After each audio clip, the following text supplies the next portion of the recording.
Hello everyone, welcome back to our YouTube channel. In this video we shall be discussing the tort of nuisance. Video को आगे बढ़ाने से पहले it would mean a lot to us if you could subscribe to our channel and let's begin.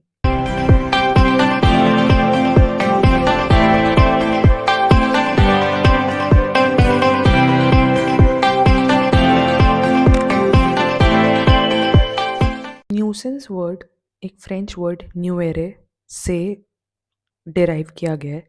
इस French word का मतलब होता है किसी को परेशान करना या किसी को हर्ट करना. अब ये हर्ट फिजिकल हर्ट हो सकता है या फिर मेंटल हर्ट हो सकता है, डिपेंड्स. बट यहाँ पर कहा गया है कि किसी को भी परेशान करना या किसी को तकलीफ में पहुँचाना न्यूसेंस कहलाया जाता है. And in legal sense it refers to indirect interference with someone's enjoyment of their own property by causing them discomfort. मैं एक प्रॉपर्टी में हूँ, मैं अपने घर में हूँ और मैं उस प्रॉपर्टी की फैसिलिटीज़ enjoy कर रही हूँ.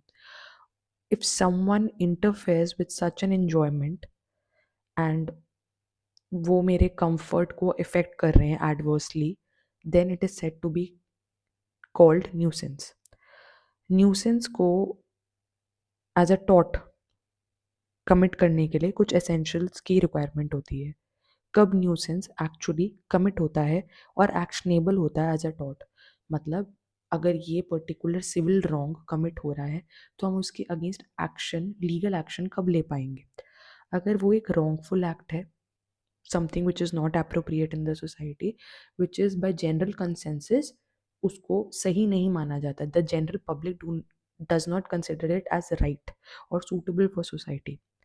सेकेंडली, ये जो रॉन्गफुल एक्ट है इससे इंटरफेरेंस या डिस्टर्बेंस हुई है लैंड इंजॉयमेंट में, या फिर जो लैंड के ऊपर कोई भी राइट था. लैंड के ऊपर राइट्स हो सकते हैं for example to avail the facilities provided by the land. जैसे कि लैंड पे जो इलेक्ट्रिसिटी है उसको यूज़ करना उस लैंड का इंजॉयमेंट के अंडर आता है. या you live in a property, there is electricity, there is water supply, so you're enjoying the benefit of the property. And right over land can be, for example, if I talk in the sense of transfer of property act, right over land can be possession, for example. So if I possess or have a right of possession over a piece of land, that is a right, and if someone disturbs that right, then it is said that they have caused nuisance. और इसी के connection में कोई भी चीज़ करी जाए तो उसे न्यूसेंस के टर्म के अंडर रखा जाता है.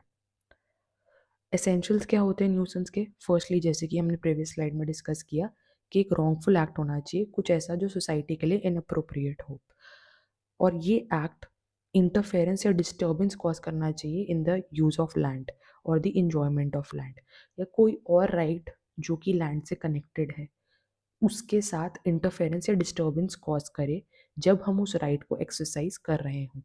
For example, there is a right of possession, there is a right to title also. अगर मैं एक लैंड के रिस्पेक्ट में एक राइट ऑफ टाइटल ओन करती हूँ या पोजेस करती हूँ, या फिर मेरे पास to be specific right to title है, तो वो प्रॉपर्टी मेरी है. So that is some right that I have concerning the land. And इस इंटरफेरेंस या डिस्टर्बेंस की वजह से अगर कोई लॉस या डैमेज हो रहा है या कोई इनकन्वीनियंस कॉज हो रही है, कोई डिफ़िकल्टी कॉज हो रही है to another, then it is said to be nuisance. So यहाँ पर 3 स्टेप्स हैं. सबसे पहले एक तो रॉन्गफुल एक्ट होना चाहिए और वो डिस्टर्बेंस कॉज करेगा इन connection with the enjoyment or usage of land or some right associated with land, and such a interference or disturbance causes loss or damage or inconvenience or annoyance to the person who is enjoying the land. यहाँ पे जब हम interference या disturbance की बात कर रहे हैं, वो सब्सटैंशियल इन नेचर होनी चाहिए, वो माइल्ड नहीं होनी चाहिए, वो माइनर नहीं होनी चाहिए. It should be something major which you know which can really irk people and is causing a substantial difference in the status quo. Status quo की बात जब हम करते हैं तो जो भी एक स्टेटस, जो भी एक प्रिवेलिंग सिचुएशन होती है उसको हम स्टेटस quo बोलते हैं. अगर उसमें कोई चेंज आ रहा है and it is disturbing to a larger extent the the concern here is the enjoyment of land. So in that sense, it is nuisance. And to distinguish, personal discomfort जो है वो न्यूसेंस में नहीं गिना जाता. अगर कोई पर्सनल डिस्कम्फर्ट है, for example you are allergic to something and आपको एक डिस्कम्फर्ट कॉज हो रहा है, so here that will not amount to nuisance. For instance, अगर ए अपने हर्ड ऑफ कैटल को, मतलब जो गायों का ग्रुप है, उनको लेकर जाता है मेन रोड से और पैसेज ऑब्स्ट्रक्ट करता है. मतलब मेन रोड तो ऑब्वियसली ड्राइविंग के लिए बनी है ना, टू कैरी योर व्हीकल, और पासर्स बाय को डिस्टर्ब करता है. तो उन्होंने न्यूसेंस कॉज कर दी है for the people who are on the road by blocking the passage. क्यों? क्योंकि कैटल और द हर्ड ऑफ कैटल यानी कि ग्रुप ऑफ कैटल, कैटल यानी कि गाय की बात करें, group of cows we are talking about, and वो तो नहीं रोड पे चलेंगी, उनका काम नहीं है रोड पे चलना. Essentially roads are made for roadway roadway vehicles, to be specific, for them to pass and commute from point A to B. So the main road obviously is not meant for animals, it is meant for vehicles. So here there is a nuisance caused. दो प्रकार की nuisance होती है majority वे में. अगर हमको majorly distinguish करना है और कैटेगराइज करना है न्यूसेंस को, so there are two kinds of nuisance. Firstly it is public, second is private. Public nuisance जो कि सोसाइटी एट लार्ज को अफेक्ट कर रही हो, and it is concerned with the right associated with the property. Such right is being enjoyed by the society at large, and इससे safety, comfort या health compromise हो जाता है जनरल पब्लिक का. फॉर एग्जांपल, अगर मैं एक हाईवे, अब हाईवे तो जनरल पब्लिक इस्तेमाल करती है for moving from point A to B, you know, commuting, और उसको मैं ऑब्स्ट्रक्ट कर देती हूँ due to an act. So here this is a public nuisance because I am affecting the society at large. जब हम प्राइवेट न्यूसेंस की बात करते हैं, जो एक पर्सन के एंजॉयमेंट में, स्पेसिफिक पर्सन की बात करें, for example I am talking about a as a specific person, उसका जो राइट है over the property, to enjoy the property, to avail the facilities provided by the property, उस वो अगर रुइन होता है by let's say B, so here private nuisance is caused. Defences available क्या है विद रिस्पेक्ट टू, मतलब अगर अब न्यूसेंस का जो टॉट है उसके रिस्पेक्ट में plaintiff you know has said that defendant has caused nuisance, तो अब डिफेंडेंट के पास क्या तरीके हैं अपने आप को सेव करने के, क्या रेमेडी, नॉट टू से लाइक क्या तरीके हैं, क्या ऑल्टरनेटिव्स हैं उसके पास कि उसके ऊपर ये पर्टिकुलर टॉट कमिट करने की लाइबिलिटी ना अराइज हो. तो वो इस लाइबिलिटी से कैसे बच सकता है? फर्स्टली वो ये प्रूव कर दे कि यहाँ पे प्रिस्क्रिप्शन एग्जिस्ट करती है या फिर कोई स्टैट्यूटरी अथॉरिटी थी. Prescription refers to the title. अब ये टाइटल किस रिस्पेक्ट में है? ये टाइटल एक्वायर किया जाता है यूजेज और टाइम की वजह से. अगर मैं किसी प्रॉपर्टी को यूज कर रही हूँ and for a certain period of time कर रही हूँ, तो प्रिस्क्रिप्शन का टाइटल अराइज होता है. If a nuisance has been peacefully, persistently, and openly being going on without any kind of interruption for a period of 20 years, then the defense of prescription is available to the party. यहाँ पे दो चीज़ें जो कि आपको ध्यान में रखनी चाहिए when you are going through this particular text is the fact कि 20 साल का टाइम पीरियड है. 20 साल का टाइम पीरियड छोटा नहीं होता, it's a very large amount of time period. और पर्सिस्टेंटली, कॉन्टिन्यूसली, पीसफुली, मतलब कि उसके रिस्पेक्ट में कोई झगड़ा नहीं हो रहा अगर कोई न्यूसेंस हो रही है तो, पीसफुली, पर्सिस्टेंटली और ओपनली. ऐसा नहीं है कि वो प्राइवेट कॉर्नर में हो रही है, it is being conducted openly in the public और इसमें कोई इंटरप्शन नहीं हुई है.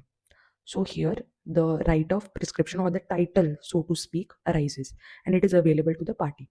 20 साल के टाइम पीरियड के गुजरने के बाद द न्यूसेंस बिकम्स लीगलाइज्ड. अब इनिशियो मतलब फ्रॉम द बिगिनिंग, ये एक प्रोवर्ब है, इसका मतलब होता है फ्रॉम द बिगिनिंग. तो फ्रॉम द बिगिनिंग रेट्रोस्पेक्टिवली ये न्यूसेंस जो है वो लीगलाइज हो जाएगी. The time period of 20 years begins from the day when the nuisance began. Let's say nuisance began in the year 1980.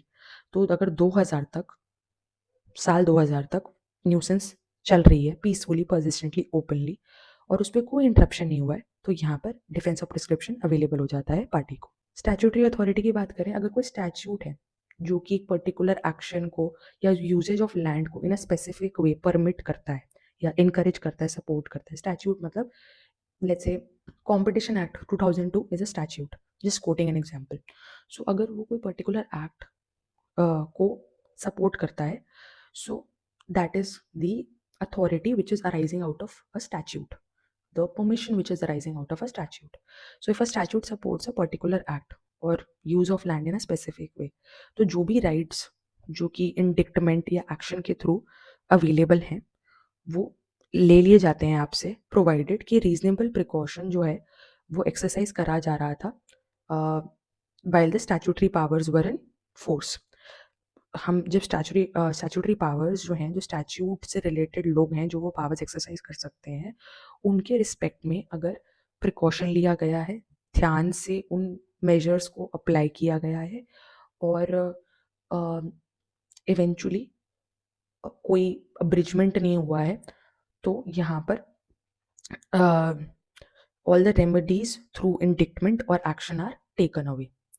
That is a particular defense which is available to the party just in case the plaintiff says that they are committing nuisance. अब remedies क्या है with respect to nuisance? सबसे पहले तो मतलब क्या क्या remedies मिल सकती हैं प्लेंटिफ को? सबसे पहले injunction. Injunction is again a civil remedy which basically means a judicial order. एक जुडिशियल ऑर्डर आता है जो प्रोहिबिट करता है एक इंसान को कि वो एक एक्ट को कंटिन्यू नहीं करेगा, और ये एक्ट जो होगा वो किसी के लीगल राइट्स को थ्रेटन कर रहा होगा और उन्हें एडवर्सली इफेक्ट कर रहा होगा. इंजंक्शन टेम्परेरी भी हो सकता है जो कि छोटे टाइम पीरियड के लिए प्रोवाइड किया जाता है, जिसको रिवर्स भी किया जा सकता है और कंफर्म भी किया जा सकता है. Damages, again damages is something which is refer to the monetary compensation. Plaintiff को मॉनेटरी कॉम्पनसेशन भी मिल सकता है अगर न्यूसेंस का जो टॉट है वो प्रूव हो जाता है, जो लाइबिलिटी है वो प्रूव हो जाती है. Abatement is another remedy. It is a summary remedy या फिर बेसिकली एलिमिनेशन ऑफ न्यूसेंस बोल सकते हैं by the party who has been injured without having recourse to legal proceedings. उनको legal proceedings initiate नहीं करनी पड़ेंगी और elimination of nuisance भी हो जाएगा अगर वो injure हुई हैं due to अगर वो party injure हुई है due to the commission of tort of nuisance. अब इसमें केस हम लोग देखते हैं, Saint Helens Smelting Company versus Tipping. ये 1865 का केस है. इसमें जो क्लेमेंट थे वो एक हाउस ओन करते थे जो कि ऑलमोस्ट 1000 एकड़ के एक लैंड पे बना हुआ एक हाउस था. और ये लैंड जो था वो एडजेसेंट था या नियर बाय था अ कॉपर स्मेल्टिंग कंपनी, मतलब जहाँ पे कॉपर को स्मेल्ट किया जाता था एंड कॉपर के थ्रू चीज़ें बनाई जा रही हैं, और जिसकी वजह से स्मेल्टिंग प्रोसीजर की वजह से गैसेस एनवायरनमेंट में या एटमॉस्फेयर में रिलीज होती थी as a consequence of this particular smelting procedure. And क्योंकि फैक्ट्री ऑपरेट करी थी कॉपर स्मेल्टिंग के लिए ही थी फैक्ट्री, और जब ये स्मेल्टिंग हो रही थी so here noxious or toxic gases were being released in the air. So in this respect जो क्लेमेंट के लैंड पे जो ट्रीज थे वो डैमेज हो गए due to the release of noxious gases and eventually उन्होंने न्यूसेंस के लिए सू कर दिया डिफेंडेंट को. सो हियर दो मेन इश्यूज आए. सबसे पहले इशू था कि the defendant had acquired the right to carry out discharge of their fumes as a result of smelting by acquisition and long usage. मतलब यहाँ पर वो बात कर रहे हैं acquisition long usage की बात कर रहे हैं, प्रिस्क्रिप्शन की बात कर रहे हैं कि क्या ऐसा था कि डिफेंडेंट ने राइट एक्वायर कर लिया था फ्यूम्स को डिस्चार्ज करने का, नॉक्शियस गैसेस को डिस्चार्ज करने का when they were smelting copper and through prescription, मतलब 20 ईयर्स तक ये न्यूसेंस चल रही थी और अनइंटरप्टेड थी, इस पर किसी ने कोई ऑब्जेक्शन नहीं उठाया था. क्या इसकी वजह से डिफेंडेंट ने एक्वायर कर लिया था टाइटल प्रिस्क्रिप्शन का? और एक और इशू था कि क्या क्लेमेंट न्यूसेंस पे आया था as a defence. So here like उनको लगा कि न्यूसेंस के पॉइंट पे आ जाते हैं, डिफेंस ले लेते हैं, like the fact that claimant itself came to the place of nuisance, क्या ये एक डिफेंस है या नहीं है. So here the claim was permitted, मतलब प्लेंटिफ जो था या क्लेमेंट था रादर इन दिस कॉन्टेक्स्ट, उसको परमिशन मिल गई थी and Eventually, he won, the party won, and it was considered that it was not a defense to say that the claimant came to the nuisance. ये correct नहीं होगा कहना कि जो क्लेमेंट है वो न्यूसेंस की प्लेस पे आया, जहाँ पर न्यूसेंस कमिट हो रही थी उस पर्टिकुलर जगह पे क्लेमेंट आया, ऐसा कहना सही नहीं होगा. And also, it couldn't be said that the defendant had acquired the right by prescription to continue discharging noxious fumes. Smelt करते हुए particularly अगर डिफेंडेंट के एक्ट की वजह से नॉक्शियस या टॉक्सिक फ्यूम्स रिलीज हो रही थी, इसका right due to prescription defendant ने एक्वायर नहीं कर लिया था. So with this we have completed the topic of nuisance, and I hope you understood the concept. Please make sure to subscribe to our channel if you like the content, and let's meet for the next important concept in the next video. Thank you so much for tuning in.